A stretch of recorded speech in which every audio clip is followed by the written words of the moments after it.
My name is Jake. I'm from the United States, and I first came to China in 2010 to learn martial arts. So now I've been here for about 15 years, and I'm a 16th generation inheritor of the Sanfeng lineage. So I teach martial arts, I teach Taoism, and I teach Chinese music as well. I grew up watching Kung Fu movies in the 90s. So we watched all of the Jackie Chan, Jet Li, all of these different martial arts movies that came out. Definitely inspired me quite a lot. But growing up, I was in a small town in Illinois. So I actually didn't have a lot of opportunity to learn Kung Fu. That's kind of what made me decide to come to China, because I figured if I wanted to learn, I wanted to go directly to the source. I was more familiar with Shaolin, but I also felt like it was much more competitive, it was much more acrobatic, and I'm 190 centimeters tall. I've never done Kung Fu in my life, so I didn't think that I was going to be doing backflips and things like this. I wanted something to be healthy, I wanted something to have balance in life. Where I grow up in the Midwest of America, it's a farming community. It's like really hard labor jobs. And so a lot of my family, my friends, and the people I know, they have a lot of health problems. If I'm older, I really want to stay in control of my own health.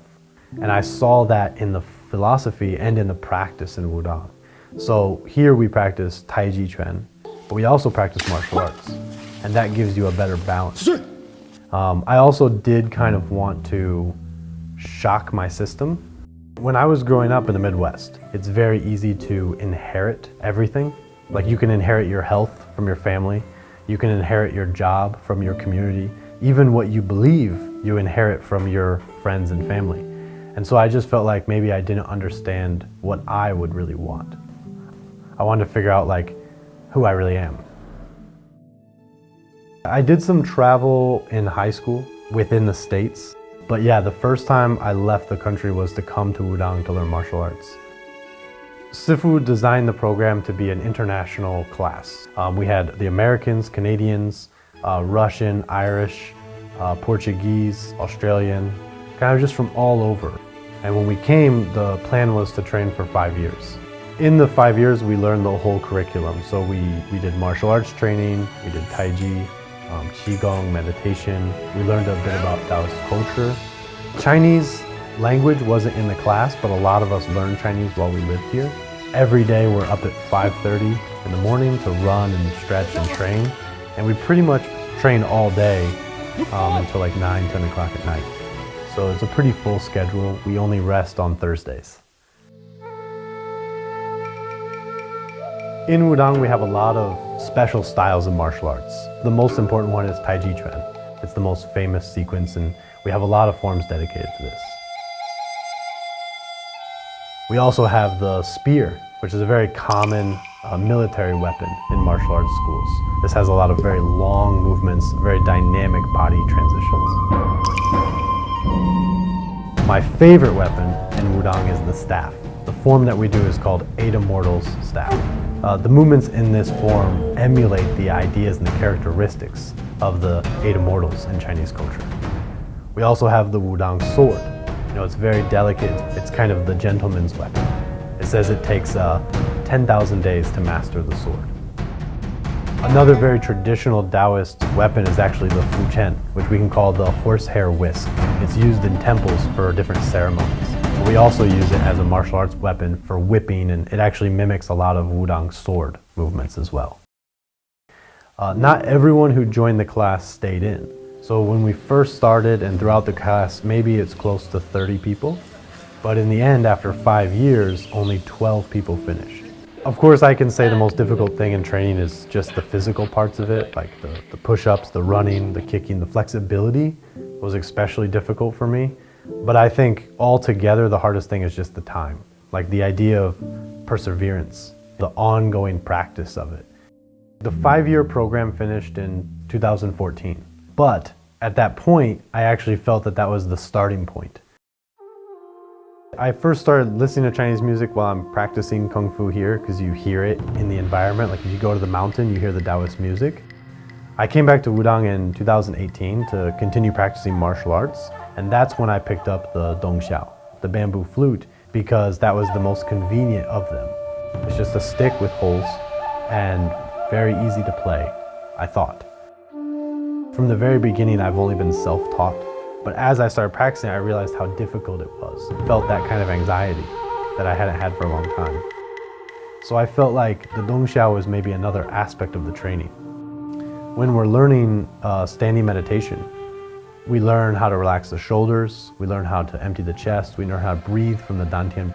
And I thought I was doing that right.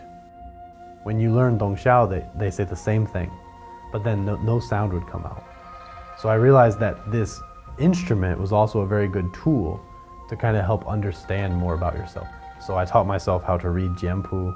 I did that for a long time, researching, translating, finding books to read about the Dongxiao and taught myself over time.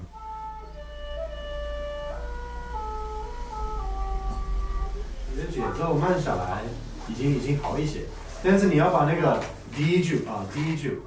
Now I'm also publishing my own books in English so that other people can learn, because there was no material for me when I first started. So today I'm also teaching students online in different countries as well as within China. The environment in my home is very traditional. Like, we listen to music all day, and my daughter grew up with that. So I think she has a very good relationship with music. You know, now she's learning Guzheng. She really enjoys it. But in the very beginning, we had to encourage her. She was maybe frustrated because it was difficult. But now she's starting to embrace it a lot more. For her, I think it's very normal to do something with art, to do something with martial arts, to do something with music, because she's always around it. Pretty good today. Why are you so good today? What happened? Why you play so well today? Most important, I just want her to have the opportunity with whatever she wants to learn. In the very beginning, I found Wudang through videos online. So I also think it's come full circle that now I can help other people find Wudang through my videos. You know, sometimes I tell people, like, for me it's Yi Wu Ru Dao. You know, like, through martial arts you experience Taoism. I came here to be healthy, but I stayed for the culture because those were the principles that the martial arts was built upon. I started doing other practices like music, calligraphy. The more you study, the more perspective you have. It actually helps you understand the deeper layers of the practice. And I also think that the way we live in the West, or just in modern society, we live so we can work. But it should be we work so we can go live. You know, I think we spend so much time today just doing jobs. If I use all my time working, then I actually don't have good health. I can't enjoy my life. And for me, I think my life is not normal, but I think that it should be normal. You know, you should always try to take care of yourself before you go out and try to be famous or chase riches or something like this. I love my life. I love that I'm able to continue practice and continue studying and doing the things that I'm passionate about. And I can also teach that to other people, and I can make that my way of life.